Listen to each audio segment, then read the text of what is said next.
One project wraps up and the next one continues. We are continuing on with the cabinet install of our NewAge Pro 3.0 cabinets.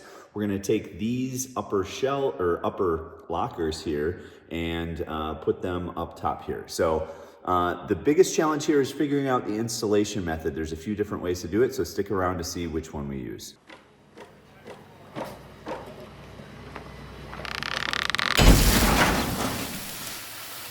What's going on, guys? Welcome back to another episode of Detached Garage. We've kind of bounced around the garage a little bit. We've gone outside to the concrete countertop finishing, finally got that done and was able to watch a Brewers game out there with the neighborhood last night, so that feels good. We are back onto the cabinet project. I've had these kind of just sitting here waiting to get installed because I honestly needed a laser level, which I didn't own, and a little bit of help to get this done because there's a few different ways you can install these cabinets. And I'm gonna flip the camera around and show you that right now, and we'll try to figure out which way is gonna be best for our situation along this wall here. So inside of every single upper cabinet, you are going to get a little hardware kit just like this. And the biggest thing you're gonna wanna ask yourself is, which way do you want to install the cabinets? So they come with these plates that basically hook underneath this lip in back. So you screw those plates to the wall and then you lift the cabinet up and you set it onto these little plates here. And then what you can do is all of these slots from the inside that you can see, you can do the fasteners into the studs there. This one's behind this little rail thing. So ideally you could literally just lift these up and just use these along the back to screw them in. I think I'm gonna do both. I think we're going to take these plates, we're gonna put a laser level up here against the lift to shoot this way so we get a nice crisp line, and try to figure out where along the wall here those plates should go so we can line them all up, put in all the plates, mark all the studs, put in all the plates, and then we'll hang all the cabinets. All of the cabinets have the feature to bolt them to the one next to it.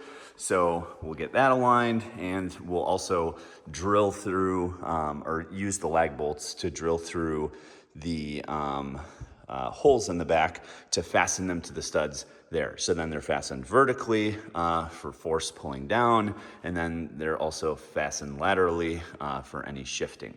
So I think that's what we're gonna do. So we'll cut to the time lapse here, and we'll kind of take you along for the ride on what we figure out how to do. We also have to cut a hole in the back of the cabinet for these outlets here.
All right, guys, so we've got everything mounted to the wall, and this looks great. I can't wait to start filling this with tools. We had a few tools in there, but really excited to get this organized and all taken care of. Everything went pretty smoothly. We do have a slight gap here, and that's really just because the wall wasn't completely straight and flush, so we had to take it somewhere because the wall kind of curves back towards the corner here and isn't completely straight.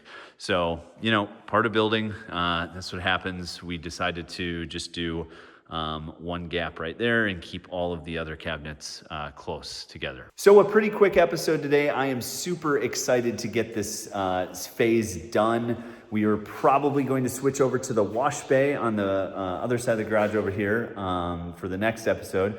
But if you have any questions about installation or durability or anything like that, please put that down in the comments below. Thank you so much for watching Detached Garage, and I hope to catch you on the next episode.